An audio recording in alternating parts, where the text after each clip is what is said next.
श्लोक 62. श्रीराम निज ध्यास तो सर्व तुटून गेला, बळे अंतरी शोक संताप ठेला. सुखानंद आनंद भेदे बुडाला, मना निश्चयो सर्व खेदे उडाला. श्रीराम हा श्लोक मागच्या श्लोकाला धरून आहे.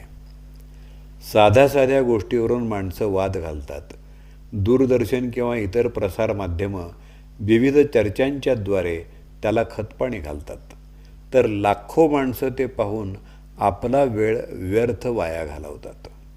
धोनीनं रिटायरमेंट घ्यावी का? शरद पवार आणि त्यांचा नातू यांच्यात काय वाद झाला? यासारखे विषय वारंवार चघळून माणसं वाद घालतात.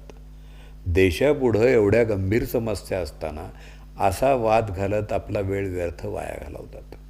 त्यामुळं निजध्यास तुटून जातो. निज म्हणजे मी स्वतः, निजध्यास म्हणजे स्वस्वरूपाच्या प्राप्तीचा ध्यास. आपण आपल्या रोजच्या जीवनामध्ये वेगवेगळ्या कामना, कल्पना, वासना याचाच विचार करतो. वेगवेगळ्या जाहिराती पाहून आपण ते घ्यावं असं आपल्याला वाटत राहतं.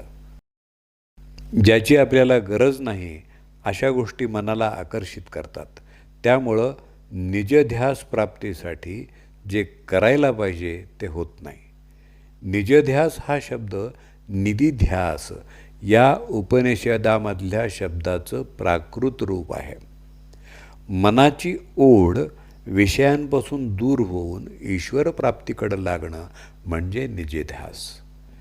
श्रवण, मनन, चिंतन आणि निधिध्यासन या आत्मचिंतन करण्यातल्या महत्त्वाच्या पायऱ्या आहेत. सर्व संतांनी श्रवण ही पहिली भक्ती सांगितली आहे. म्हणून चांगलं ऐकावं, सदाचार, ईश्वरनिष्ठा यांना प्रेरणा मिळेल असं ऐकावं. आजोबांनी मुलांना गोष्टी सांगणं हे श्रवण, किंवा चांगले विचार सांगणारी कीर्तनं ऐकणं हेही श्रवण. शास्त्राप्रमाणे या गोष्टींचा आस्वाद हा श्रोत्यांचा गुण सांगितलेला आहे. ते ऐकल्यानंतर त्याचं चिंतन, मनन करणं अपेक्षित आहे. जेवणामध्ये छान छान पदार्थ केले असताना ते नुसते खाऊन उपयोगाचे नाहीत, तर ते नीट पचलेही पाहिजेत, तरच शरीर स्वास्थ्यासाठी त्याचा उपयोग होईल. त्याप्रमाणेच श्रवण केल्यावर वादविवादाची आवड निर्माण झाली तर ते श्रवण न पचल्याची लक्षणं आहेत. तसं झालं तर ते म्हणजे मेंदूला नको असलेलं खाद्य पुरवण्यासारखं आहे. आपण जे श्रवण करतो त्याचा विवेकानं विचार करणं म्हणजे मनन, तर त्यातल्या उपयुक्त भागाचं आचरण करणं म्हणजे निधिध्यासन. बाहेरचा रस्ता खडबडीत असेल आणि आपण एखाद्या खचाखच भरलेल्या जुन्या रिक्षानं प्रवास करत असू, तर तो जो त्रास होतो तोच त्रास मनाला निजध्यास सुटल्यामुळं होतो.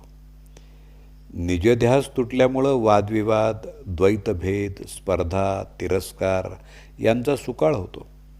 सत्ता, संपत्ती, कीर्तीची हानी, अहंकारी स्वभाव, स्वार्थ यांचे आघात आपल्याला जाणवतात. दुःखानं, विषादानं, संतापानं माणसाचं हृदय भरून जातं आणि मग सगळीकडं अस्वास्थ्यच वाट्याला येतं. परिणामी कशातच सुख वाटत नाही. भेदे बुडाला म्हणजे माणूस सतत स्वतः आणि इतर यांच्यात तुलना करत राहतो. एखादा माणूस आपल्यापेक्षा कमी उपासना करत असेल तर त्यानं सांगितले की मी माझी नित्यकर्म करून अर्धा तास उपासना करतो, तर दुसरा लगेच म्हणणार की मी 2 तास उपासना करतो. लगेच 2 तास उपासना करणारा दुसऱ्याची चेष्टा करतो आणि म्हणतो अर्ध्या तासानं काय होणार आहे, आम्ही रोज 2 तास उपासना करतो, तेव्हा कुठं अर्धा तास मन एकाग्र होऊ शकतं. समर्थ म्हणतात अशा माणसाला काय म्हणावं. भजन, कीर्तन, श्रवण, साधना या सगळ्यांपासून जे सुख त्यानं प्राप्त केलेलं आहे ते तो आनंदानं भोगू शकत नाही, कारण त्याच्या मनाला इतरांमधले दोष शोधण्याची सवय लागलेली आहे. आणि मग प्रत्यक्ष त्याला तसं सांगता आलं नाही तरी तो मागं त्याची निंदा करत राहतो. जे अप्राप्य आहे ते प्राप्त करून घेण्यासाठी माणूस धावतो आणि दुःखी होतो. स्वतःकडच्या भरलेल्या अर्ध्या ग्लासाकडं त्याचं दुर्लक्ष होतं. एक साधू सतत नामस्मरण करत असतो, पण त्याचं लक्ष इतर विषयांकडं असतं. याच्या उलट एक शेतकरी स्वतःचं सगळं काम झाल्यावरती रात्री झोपताना थोडा वेळ परमेश्वराचं चिंतन करतो. काही दिवसांनी असं लक्षात येतं की परमेश्वर शेतकऱ्यावर प्रसन्न झाला आहे. याचं कारण तो इतर कोणतेही विषय मनात न आणता थोडा वेळच का होईना शुद्ध मनानं शेतकरी नामस्मरण करत होता. सगळीकडे लक्ष ठेवून नामस्मरण करण्याचा परिणाम असा होतो की माणसाला धार्मिक गोष्टींचा कंटाळा येतो. जो तो स्वतःच्या ऐपतीप्रमाणे बुद्धीप्रमाणे साधना करतो. यथाशक्ती साधना करणाऱ्याला प्रोत्साहन देण्याचं सोडून भेद करायचा, त्यामुळं मिळालेला आनंद निघून जातो.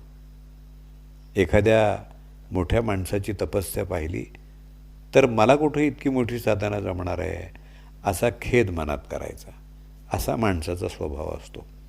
मग साधना करण्याचा जो निश्चय आपण केलेला असतो तोही निघून जातो. त्यापेक्षा कोणाशीही तुलना न करता यथाशक्ती साधना करावी. इतरांना साधनेचं नामस्मरणाचं महत्त्व पटवून देऊन त्यांना साधना करायला प्रेरित करावं. जमेल तेवढी आणि तशी आपली साधना वाढवावी. निजध्यास हा एकदम न होता अशा पायऱ्या पायऱ्यांनीच साधता येऊ शकेल असं समर्थ म्हणतात. जय जय रघुवीर समर्थ. निज ध्यास तो सर्व तुटून गेला, बळे अंतरी शोक संताप ठेला. सुखानंद आनंद भेदे बुडाला, मना निश्चयो सर्व खेदे उडाला. श्रीराम.